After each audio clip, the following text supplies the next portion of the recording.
አነጋገር ጥቅላዊ ቢሆንም በቁርአን ውስጥ የተጠቀሱት እነዚህ ሶስት ግሩፖች እንደሆኑ በሌላ ስፍራ ተብራርቷል። የአይሁዶችና የክርስቲያኖች በሱረቱ ተውባ ምዕራፍ 9 ቁጥር 30 ላይ وقالت اليهود عزير ابن الله አይሁድ ዑዘይር የአላህ ልጅ ነው አለች። وقالت النصارى المسيح ابن الله ክርስቲያኖች ደግሞ አልመሲህ የአላህ ልጅ ነው አሉ።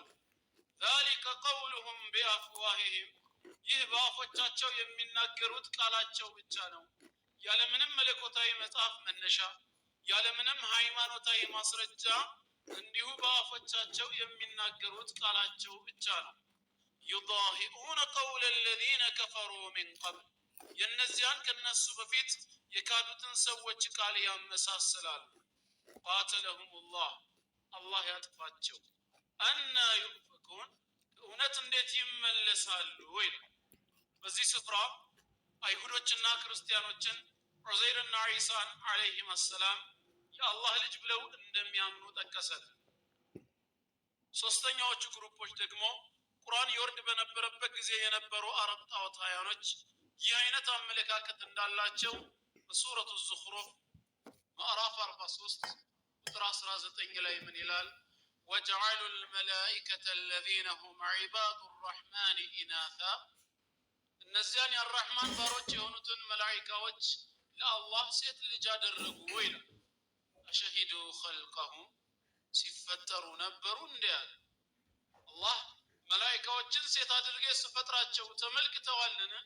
ስትክተቡ ሸሃደቱ ይህች ቃላቸው ትጻፋለች። ወዩስአሉን ነገ በጌታቸው ፊት ደግሞ ይጠየቃሉ አለ። እነዚህ ሶስት ግሩፖች አላህ ልጅ አለው ብለው እንደሚያምኑ በዚህ ቅዱስ ቃሉ ላይ ነግሮናል ማለት ነው። ታዲያ አላህ ይህን አባባላቸው ደገፈው ወይስ አልደገፈው ወደሚለው ነጥብ ከመግባታችን በፊት መነሻ ምክንያታቸው ምንድን ነበር ወደሚለው ደግሞ ገብተን ማየቱ ጠቃሚ ነው። ከአይሁዶች ብንነሳ አይሁዶች ዑዘይርን አለይሂ ሰላም የአላህ ልጅ ነው ለማለት ምንድነው ያነሳሳቸው ቢባል ብዙ ምክንያቶች አሉ። ከነዚህ ምክንያቶቹ አንደኛው አላህ እሱን ከገደለው በኋላ 100 ዓመት ያህል አቆይቶ ቀስቅሶታል። ሁለተኛ በሱ ዘመን የሙሳ አለይሂ ሰላም መጽሐፍ ተውራት ጠፍቶ ስለነበር ዳግመኛ በበኒ እስራኤሎች ላይ በቃሉ ያነበበላቸው ብቸኛ ሰው ዑዘይር ብቻ ስለነበር በርግጥ ይህ ሰው የአላህ ልጅ መሆን አለበት አሉ። ይህም በቁርአን ውስጥ በሱረቱል በቀራ ምዕራፍ 2 ቁጥር 259 ላይ የምናየው ነው። ምን ይላል ቁጥር 259 ላይ أو كالذي مر على قرية وهي خاوية على عروشها ወይም ያንን በከተማዎቿ ላይ እርሷ በጣራዎቿ ላይ የወደቀች ስትሆን እንዳለፈው ሰው ቢጤ ታሪክ ዜናው አንተ ዘንድ አልመጣልህምን ይላል። ይሄ ሰው ማን ነው ለሚለው ጅምሁሩል ሙፈሲሪን እንደተስማሙበት ዑዘይር አለይሂ ሰላም። ይህ ዑዘይር አለይሂ ሰላም በከተማዎቿ ላይ በሚያልፍ ሰዓት ጣራዎቿ መሬት ረጋግፈው ምድር ተሰነጣጥቃ ሞታ በሚመለከታት ሰዓት በመገረም فقال أن يحيي هذه الله بعد موتها الله ይችን መሬት ከሞተች በኋላ እንዴት አድርጎ ነው ህያው የሚያደርጋት? እንዴት አድርጎ ነው ነፍስ የሚዘራባት? በማለት ተደነቀ። አምላካችን አላህ የሞተን አካል ነፍስ እንዴት እንደሚዘራበት እንዴት ህያው እንደሚያደርገው ለዑዘይር ለማስረዳት በራሱ ሊያሳየው ፈለገ። ስለዚህም فأماته الله 100 عام ثم بعثه ዑዘይርን አላህ ገደለው ለ100 ዓመት ያህልም አቆየው ከዛ በኋላ ቀሰቀሰው ይላል። በስንት ዓመት በኋላ? ከ100 ዓመት በኋላ። قال كم لبثت ምን ያህል ጊዜ ነበር የቆየው በማለት ሲጠይቀው قال لبثت يوما أو بعض يوم እኔ የቆየሁት ቀንን ነው ወይም የቀንን ከፊል ነው አለ። ሐቂቃው ዑዘይር አለይሂ ሰላም የቆየው ለ100 ዓመት ያህል ሆኖ እያለ ሲጠየቅ ግን ለምንድን ነው ቀንን ወይም የቀንን ከፊል ብሎ የተናገረበት ምክንያት? አብዱራህማን ኢብኑ አልጀውዚ ረሂመሁላህ ዛዱል ሙሲር ለዕልም ተፍሲር በሚለው የተፍሲር ኪታባቸው ላይ ይህን ሐሳብ ሲያብራሩት ምን ይላሉ? ዑዘይር አለይሂ ሰላም አላህ ሲገለው ሰዓት አካባቢ ነበር።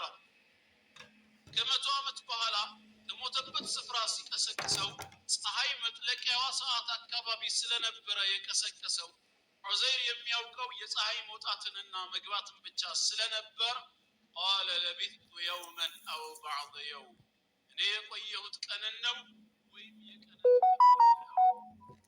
እርግጠኛው እውቀት አላህ ዘንድ ነውና በል ለቢተ ሚአተ ዓሚን አይደለም አንተ የቆየው 100 ዓመት ነው።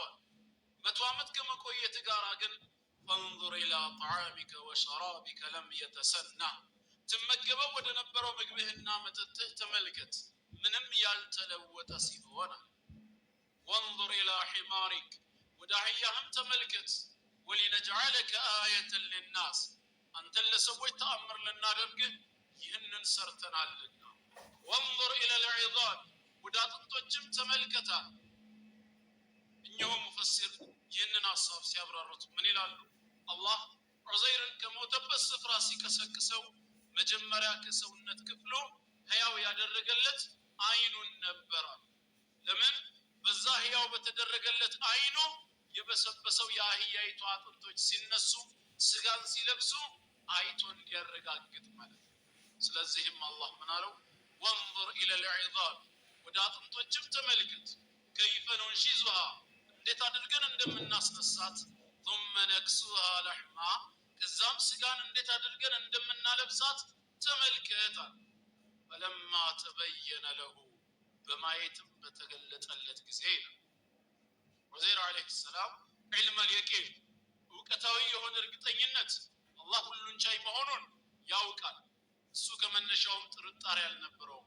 አሁን የፈለገው ከዒልም اليقين ወደ ዐይን اليقين መሸጋገር ነበርና فلما تبين له በማየትም በተገለጸለት ጊዜ قال اعلم ان الله على كل شيء قدير አላህ በሁሉ ነገር ላይ ቻይ መሆኑን አሁን በተግባር አውቄያለሁ አለ ይላል። ቀድሞውኑ እምነቱ አለው፣ አሁን ግን ወደ ዐይን اليقين ተሸጋግሯል። የቂን ወይም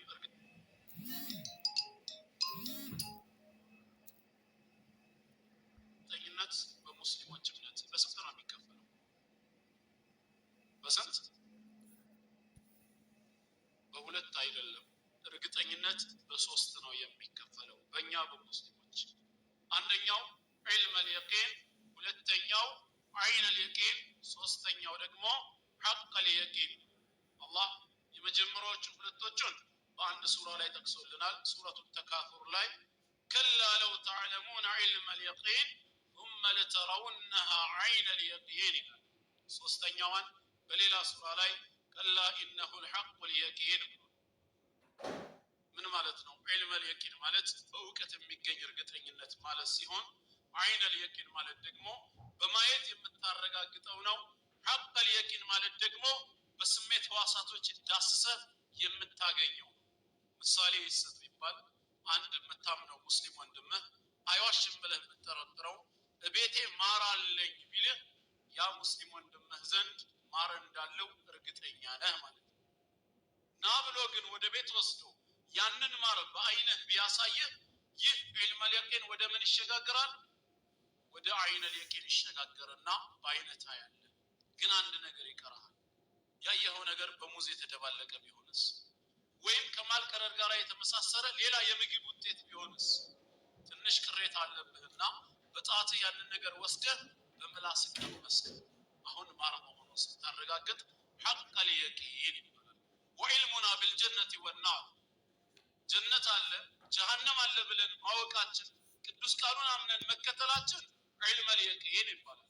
ነገ የውመል ቂያማ በፍርድ ሚዛን ላይ ጌታችን በሚፈርድበት ምድር ላይ ፍጥረታቱን በሚያቆምበት ሰዓት ወኡዝሊፈት الجنة والنار እንደሚባለው ጀነትና ጀሃነም ቀርበው ስናያት ዐይን اليقين ይሆናል። ከዛም አህሉል ጀና ወደ ጀነት አህሉን ናር ወደ እሳት ደግሞ ተነርተው ወደ ውስጥ ሲገቡ ምን ይሆናል? ሐቅ اليقين ተብሎ ይጠራል። አላህ ከጀነት ሰዎች ያርገን። ወደ ርዕሳችን እንመለስና ዑዘይርን ይህ አይነት ተአምር ከሰራበት በኋላ ነው እንግዲህ ወደዚህ እርግጠኝነት የተመለሰው። ከዛም ቅድም እንዳልኳችሁ በዘመኑ የጠፋውን የሙሳን አለይሂ ሰላም መጽሐፍ ተውራትን በበኒ እስራኤሎች ላይ በቃሉ በማንበብ ብቸኛ ሰው በመሆኑ በእርግጥ ይህ ሰው የአላህ ነሳራዎች ወደ ክርስቲያኖች ስንመጣ ደግሞ ዒሳን ለምንድነው የአላህ ልጅ ሊሉ የቻሉበት ቢባል ምክንያቱ ግልጽ ነው። አላህ እሱን የፈጠረው በአራተኛው መንገድ ከሴት ብቻ ያለ ወንድ ስለነበረ አንድ ሰው ደግሞ የሰው ልጅ ከሆነ ግዴታ ሰብአዊ የሆነ አባት ስለሚያስፈልገው ዒሳ ደግሞ ሰብአዊ የሆነ ምድራዊ አባት ስላልነበረው ይሄ ሰው በእርግጥ የአላህ ልጅ መሆን አለበት ወደሚለው ድምዳሜ ወሰዳቸው። ነሳራ ነጅራኖች የመን ጠረፍ አካባቢ ይኖሩ የነበሩ ክርስቲያኖች ነቢያችን አለይሂ ሰላቱ ወሰላም ዘንድ መጡና ወዳጃችንን ታነውረዋለህ፣ ትሰድብብናለህ አሏቸው። ማን ነው ወዳጃችሁ ሲሏቸው ዒሳ አሉ። ታዲያ እኔ ምን ብዬ ነው የማነውረውና የምሰድበው ሲሉ እሱ የአላህ ባሪያና መልእክተኛው ብቻ ነው፣ ልጁ ግን አይደለም ትላለህ አሏቸው። አዎ መልእክተኛውና ባሪያው ነው፣ ልጁማ አይደለም። የዛኔም ነሳራዎቹ ኢዘን ፈመን አቡ ታዲያ ማን ነው አባቱ አሉ። የአላህ መልእክተኛ ምንም የመለሱት መልስ የለም። አምላካችን አላህ ግን መለኮታዊውን ራእዩን መልስ አድርጎ አወረደው። ሱረቱ አሊ ዒምራን ወረደ። ቁጥር 59 ላይ ምን አላቸው? ኢነ መተለ ዒሳ ዒንደ አላህ ከመተሊ አደም።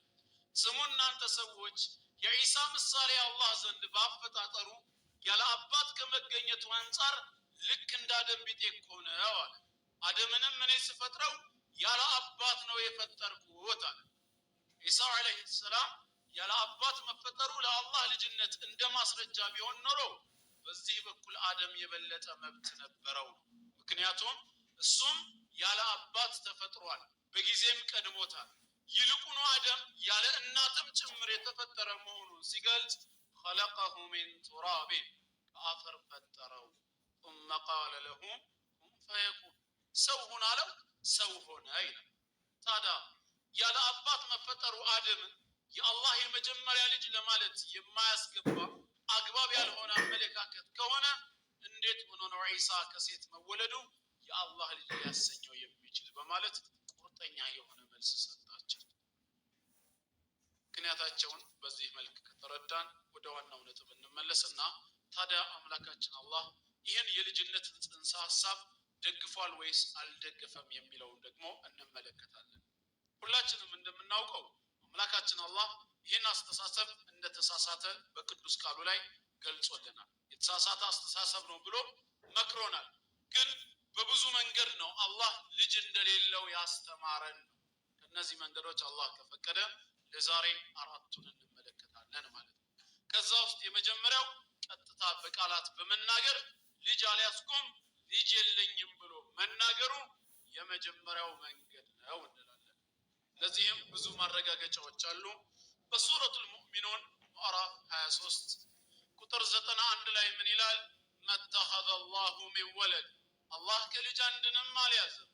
ወማ ካነ መዐሁ ሚን ኢላህ ከእሱም ጋር አንድም አምላክ አልነበረም። ኢዘን ያን ጊዜማ ይላል ከእሱ ጋር ሌላ አማልክቶች ቢኖሩ ኑሮ ለዘሀበ ኩሉ ኢላህን ቢማ ኸለቅ እያንዳንዱ አምላክ የፈጠረውን ነገር ይዞ ለብቻው በተገለለ ነበር። በመገለልም አያበቃም። ወለዐላ